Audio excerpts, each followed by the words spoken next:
जय हिंद। नमस्कार साथियों, आप सभी लोगों का मोस्ट वेलकम है आज के इस नए क्लास में। साथियों, आज के इस क्लास में हम सभी लोग पढ़ने वाले हैं बीएसएससी कार्यालय परिचारी भर्ती 2025 के एग्जाम के लिए मोस्ट इम्पोर्टेंट प्रीवियस ईयर के क्वेश्चन को, जो कि साथियों आपके बीएसएससी कार्यालय परिचारी भर्ती 2025 के एग्जाम के लिए काफ़ी इम्पोर्टेंट है।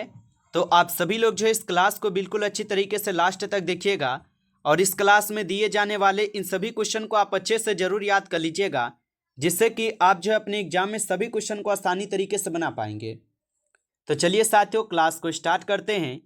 उनसे पहले यदि आप इस चैनल पर पहली बार जुड़ रहे हैं तो साथियों आप इस चैनल को सब्सक्राइब कर लीजिए और चैनल को सब्सक्राइब करके साथियों आप ऑल नोटिफिकेशन को भी आप ऑल पे दबा लीजिए, जिससे कि जब भी कोई नई क्लास हो सबसे पहले नोटिफिकेशन आपके पास पहुंच सके। तो आप इस चैनल को सब्सक्राइब कर लीजिए और सब्सक्राइब करके साथियों आप इस क्लास को भी लाइक जरूर कर लीजिएगा। तो चलिए क्लास को स्टार्ट करते हैं और देखिएगा साथियों क्वेश्चन क्या है।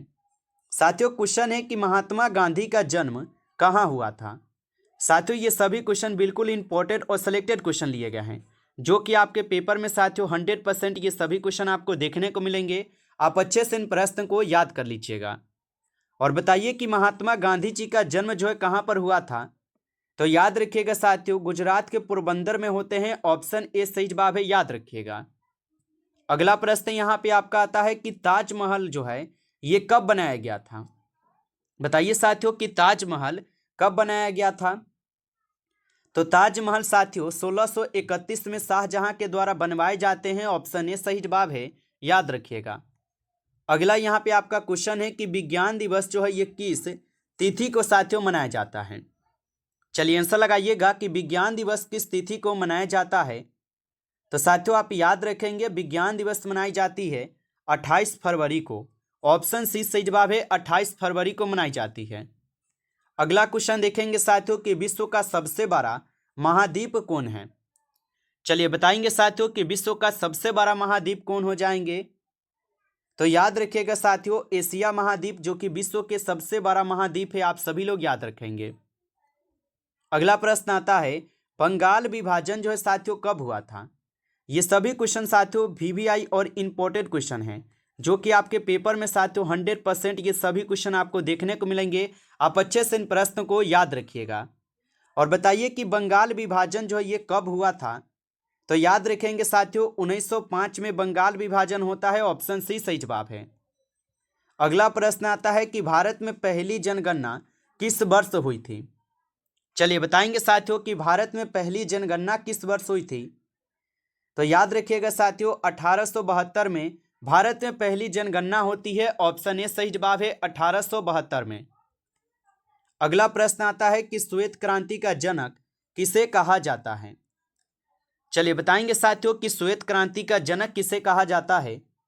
तो याद रखिएगा श्वेत क्रांति का जनक कहते हैं साथियों यहाँ पे वर्गीज कुरियन को। ऑप्शन ए यहाँ पे सही जवाब है, वर्गीज कुरियन को कहते हैं। अगला प्रश्न आता है कि संविधान का संरक्षक कौन होता है। चलिए बताएंगे साथियों कि संविधान का संरक्षक कौन होता है। तो याद रखिएगा संविधान के संरक्षक होते हैं सुप्रीम कोर्ट। ऑप्शन सी सही जवाब है, सुप्रीम कोर्ट होते हैं। अगला क्वेश्चन देखेंगे साथियों, क्वेश्चन है कि कावेरी जल विवाद किन राज्यों से संबंधित है। चलिए बताएंगे साथियों कि कावेरी जल विवाद किन राज्यों से संबंधित है। तो याद रखिएगा साथियों तमिलनाडु और कर्नाटक से हैं। ऑप्शन बी सही जवाब है, तमिलनाडु और कर्नाटक हो जाएंगे। अगला क्वेश्चन यहां पे आता है कि भारत का सबसे बड़ा डेल्टा कौन सा है। चलिए बताइएगा साथियों भारत का सबसे बड़ा डेल्टा कौन सा है। तो याद रखिएगा सुंदरवन डेल्टा साथियों ये भारत का सबसे बड़ा डेल्टा है। ऑप्शन बी सही जवाब है आपका, सुंदरवन डेल्टा होगा। अगला क्वेश्चन देखेंगे साथियों, क्वेश्चन है कि राष्ट्रीय मानव अधिकार आयोग का गठन कब हुआ था। बताइए साथियों कि राष्ट्रीय मानव अधिकार आयोग का गठन कब हुआ था। तो याद रखिएगा 1993 में राष्ट्रीय मानव अधिकार आयोग का गठन होता है। ऑप्शन बी सही जवाब है, यहाँ पर याद रखेंगे। अगला क्वेश्चन यहाँ पे आता है कि साइलेंट वैली किस राज्य में स्थित है। चलिए बताएंगे साथियों कि साइलेंट वैली किस राज्य में स्थित है। तो याद रखिएगा साथियों, केरल राज्य में स्थित है साइलेंट वैली। ऑप्शन बी यहाँ पे आपके सही जवाब हो जाएंगे, केरल में है साथियों, याद रखिएगा। चलिए अगला प्रश्न देखिएगा साथियों, क्वेश्चन है कि भारत का पहला परमाणु रिएक्टर कहाँ स्थापित हुआ था। चलिए बताएंगे साथियों कि भारत का पहला परमाणु रिएक्टर कहाँ स्थापित हुआ था। तो साथियों याद रखिएगा, ट्राम्बे में हो जाएंगे। ऑप्शन डी सही जवाब है, ट्राम्बे में हो जाएंगे। अगला क्वेश्चन देखेंगे साथियों कि भारत में चुनाव आयोग की नियुक्ति कौन करता है। लगाइए आंसर क्या होगा। और साथियों आप लाइक नहीं किए होंगे इस क्लास को, तो आप इस क्लास को एक बार ज़्यादा से ज़्यादा लाइक जरूर कर लीजिए। और चैनल पे पहली बार आप जुड़ रहे हैं तो आप इस चैनल को भी सब्सक्राइब करके ऑल नोटिफिकेशन को आप ऑल पे दबा के जुड़ जाइए, जिससे कि जब भी कोई नई क्लास हो सबसे पहले क्लास का नोटिफिकेशन आपके पास पहुँच सके। तो आप इस चैनल को सब्सक्राइब कर लीजिए। और साथ ही साथ यदि आपको पीडीएफ चाहिए रिवीजन के लिए तो कमेंट जरूर करके बताइएगा। और बताइएगा साथियों कि भारत में चुनाव आयोग की नियुक्ति जो है ना कौन करता है। तो याद रखेंगे साथियों, राष्ट्रपति के द्वारा की जाती है। ऑप्शन सी सही जवाब है। अगला प्रश्न आता है कि नीली क्रांति संबंधित है। बताइए साथियों नीली क्रांति किससे संबंधित है। तो नीली क्रांति जो है ये मत्स्य पालन से संबंधित है। ऑप्शन सी सही जवाब है, मत्स्य पालन से। नेक्स्ट क्वेश्चन है आपका कि राज्यसभा का सदस्य बनने की निम्नतम आयु क्या है। चलिए बताएंगे साथियों कि राज्यसभा का सदस्य बनने की निम्नतम आयु क्या है। तो राज्यसभा के सदस्य बनने के लिए साथियों आपकी होनी चाहिए उम्र 30 वर्ष और लोकसभा में 25 वर्ष होनी चाहिए। और वहीं पे अगर राष्ट्रपति देखा जाए तो 35 वर्ष पता ही होगा। तो यहाँ पे हमसे पूछा था राज्यसभा, तो 30 वर्ष को लगाइएगा। ऑप्शन बी सही जवाब है। अगला प्रश्न आता है, संविधान का कौन सा अनुच्छेद राष्ट्रपति शासन से संबंधित है। चलिए बताइए साथियों कि संविधान का कौन सा अनुच्छेद है जो कि राष्ट्रपति शासन से संबंधित है।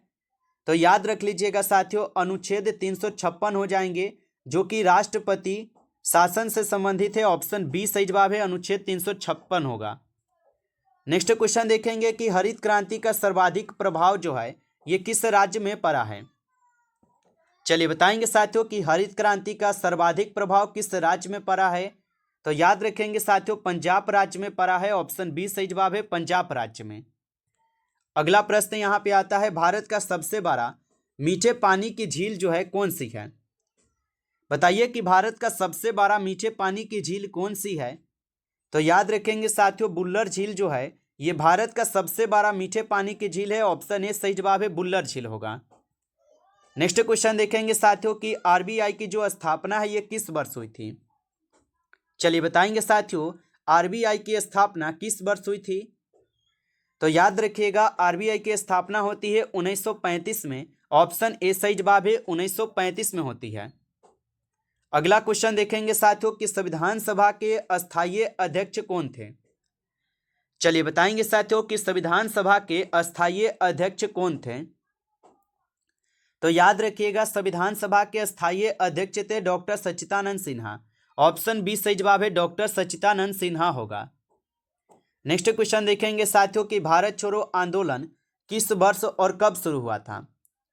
चलिए बताएंगे साथियों कि भारत छोड़ो आंदोलन जो है ये कब शुरू होता है। तो याद रखिएगा साथियों, 1942 में भारत छोड़ो आंदोलन हुए थे। ऑप्शन सी सही जवाब है। अगला प्रश्न आता है कि योजना आयोग का अध्यक्ष कौन होता है। चलिए बताइए साथियों कि योजना आयोग के अध्यक्ष कौन होता है। तो याद रखिएगा, प्रधानमंत्री जो है ये साथियों योजना आयोग के अध्यक्ष होते हैं। ऑप्शन बी सही जवाब है।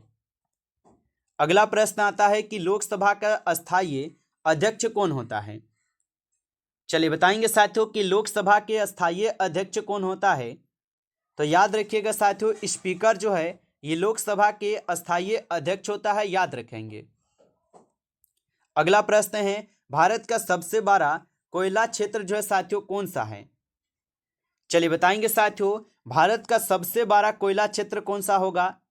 तो साथियों यहाँ पे बोकारो लगाएंगे। ऑप्शन ए सही जवाब है, बोकारो हो जाएंगे जो भारत का सबसे बड़ा कोयला क्षेत्र है।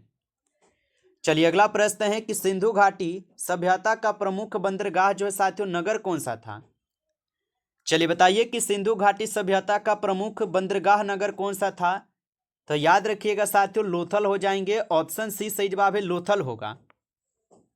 चलिए आगे देखिएगा साथियों, यहाँ पे आप लोग का प्रश्न आता है और प्रश्न है कि भारत का राष्ट्रीय वृक्ष क्या है। चलिए बताइए कि भारत का राष्ट्रीय वृक्ष क्या है। तो बरगद जो है साथियों ये भारत का राष्ट्रीय वृक्ष है, ऑप्शन बी सही जवाब है। अगला क्वेश्चन देखेंगे। क्वेश्चन है कि योजना आयोग की स्थापना कब हुई थी। बताइए साथियों कि योजना आयोग की स्थापना कब होती है। तो याद रखिएगा योजना आयोग की स्थापना 1950 में होती है, ऑप्शन बी सही जवाब है 1950 में। अगला क्वेश्चन देखेंगे साथियों, भारत रत्न सबसे पहले किसे मिला था।